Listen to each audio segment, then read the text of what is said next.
The UFC's second trip to Poland mostly muddled along as a mixed bag of mid-level action fights and complete slogs. At least that was up until the last 3 fights, where a few fighters really got things going.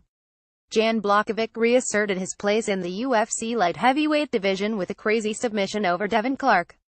Karolina Kowalkiewicz put a one-sided beating on Jodie Esquibel for 3 rounds. And Darren Till announced that he's on his way to title contention sometime in the not-too-distant future with a quick TKO of Donald Cerrone. The only question now is what comes next. To find the answer, he'll be using the classic Silva-Shelby fight booking style of old. That means winners against winners, losers against losers, and similarly tenured talent against one another. If you'd like to take your own crack at some fantasy matchmaking, leave a comment below starting with, maybe you'll have 1 month off, get blathered a few times, and we'll see what the new year brings, in the subject line. I'll pick one response from the comment section to join me for the next UFC card. This week's winner is commenter I_want. BJ's_belt. Hey all, this is Ryan, aka I_want. BJ's_belt. This is my first time getting to write my suggestions for fights to make. I am a fan of typically pairing winners up against other winners and vice versa, and I'm not a huge fan of jumping up too far in the rankings in most cases. If you hate my picks and want to tell me how bad they are, hit me up on Twitter at RajMaba. On to the picks. Darren Till. Ryan. Wow, like Masvidal, Till made it look very easy against an incredibly talented fighter. This is a case where I am a fan of jumping up in the rankings. Better still, he and Mike Perry potentially made this an easy pick. I say give him the winner of Ponzinibbio Perry. I think either fight is a good test, and both potential fights should be hot fire on the feet.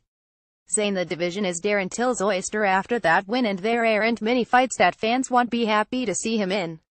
As Ryan pointed out, Till versus the winner of Pons Perry is about that practically books itself, especially if Perry wins.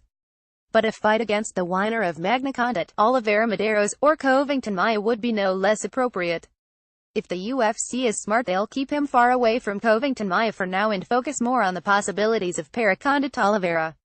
Till says he's likely going to wait until next year to fight again, but if he decides to fight sooner and not wait for the top of the division to sort itself, I'd love to see him take on Thiago Alves when Alves is ready to go again. Donald Cerrone. Ryan. It's tough to say where Cowboy goes from here. He still likely beats most guys at 170 or 155, but he's also not sniffing a title shot again in his career barring a late-minute, short-notice replacement scenario. I personally find it hard to see his losses, as he's a favorite of mine and his losses are often in pretty devastating fashion. I'd love to see him face a loser of Mike Covington, as I doubt that fight ends with him getting his lights turned off, but the prospect of him fighting a returning Carlos Condit is too tempting to pass up for me. Win, lose, or draw, against Magny, I want to see Condit versus Cerrone next. Zane. I'll admit, I really like the idea of Cerrone versus Condit, but as they're both longtime Jackson Wink fighters, I'm not sure they'd take that bout. And I'm also interested to know what the UFC was trying to put together with Cerrone for UFC 219. It could be Thiago Alves. In fact, Alves is kind of the only available name that would really make sense, unless it was going to be a complete curveball. Instead, I'm going to suggest booking Cerrone versus Jubin, a different action-guaranteed fight between two guys who are both going to be in bad need of a good win. Karolina Kowalkiewicz. Ryan. That was an incredible performance against a tough out. KK looked great and dominated every phase of the game. She did all the work in the post-fight speech as well. Let's see her take on Andrade in a battle of two fighters that seem to always push forward. Please and thank you. Zane. With Tecia Torres and Michelle Waterson now booked, there really is only one fight that makes sense. Karolina Kowalkiewicz versus Jessica Andrade is probably the best next step to rebuilding either woman as a title contender in the near future. They may still get passed by for someone like the Torres-Waterson winner or even Calvillo on a hot streak, but it would be much harder to deny either woman a second chance at UFC gold with a win over the other one. Karolina Kowalkiewicz versus Jessica Andrade. Marcin Held. Ryan. It may have taken a few tries, but Held finally got that first UFC victory. The organization could look to book him against Thibaut Gouti again, or may look to pair him against any number of younger prospects on a European card. Personally though, I love the thought of him fighting Guida next, should he get past JLAU. Held's aggressive attempts for takedowns may be able to bring out the relentless version of the Carpenter that was a fan favorite years ago. Actually, since it's more of a fun grappling match than a match based on divisional relevance, I like Held Gida next whether Gida wins or loses to Lozon. Zayn Held vs. Gida has some curbside appeal, and heck we already saw Held Lawson and it was fun and repeatable given its controversial end, but I really feel like, if the UFC is going to get anything out of Held it's going to have to keep some of the pressure off for a bit. A fight with the winner of Davi Ramos vs. Chris Gruetzemacher would be good, or maybe Jordan Rinaldi off his recent win. I think the best option would be Danny Henry, as the Scotsman loves to grapple and had a fantastic comeback to win his UFC debut. Marcin Held vs. Danny Henry. Brian Kelleher and Stashak put on a fun scrap.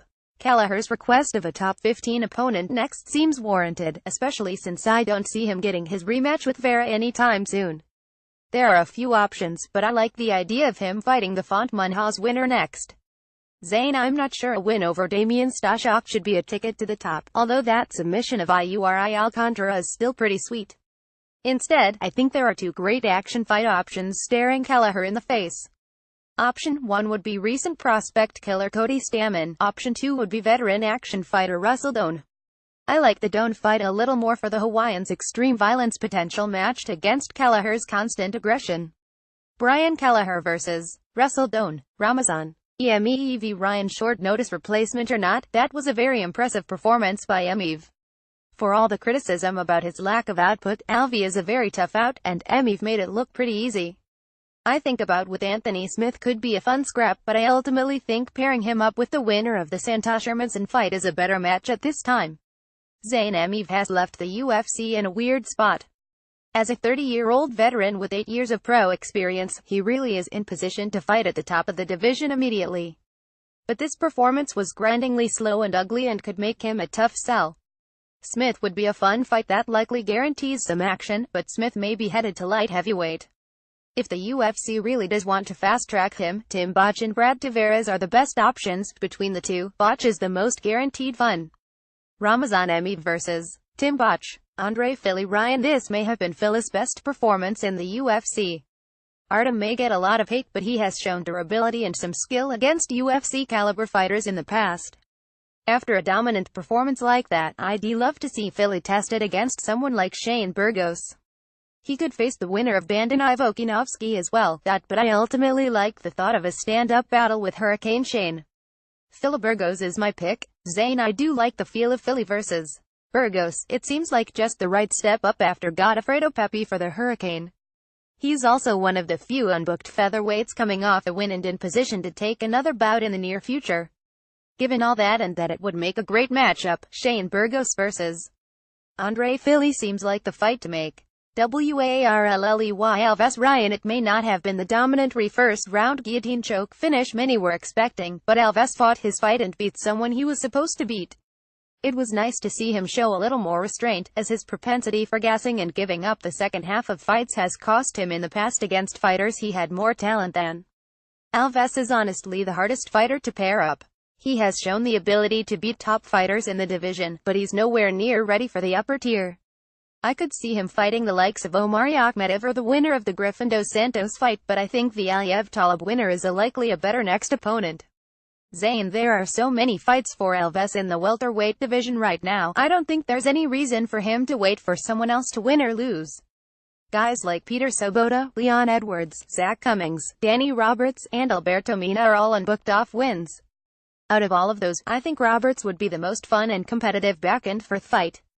Warlley Alves vs. Danny Roberts. Book it. Aspen Ladd Ryan. The first round wasn't the prettiest, but Ladd was able to get the second round finish and prove she belongs in the UFC. Ladd has a lot of potential, but at only 22 years old, the organization should be cautious with her so she can fully develop. I could see them pairing her with Caitlin Chookagian next. However, Chookagian is a prospect in her own right and I don't think pairing them up would be wise at this time. It may not be a major jump up in competition, but I think more is maybe the next best pairing for her. She showed against Evan Smith that she can be tricky, but she shouldn't be too stern a test for Ladd at this point. Zayn, slow-playing Ladd is definitely a must. For all her ferocious fighting ability from top position, far too much of her striking game is built around waiting forward behind robotic arm punches. Landsberg was tuning Ladd up for stretches of this fight, and that's likely success others will replicate. Unfortunately, most of the division at the lower end is coming off losses. The best options for Lad would likely be newcomer Lauren Mueller, or either Sarah Moras or Lucy Pudilova.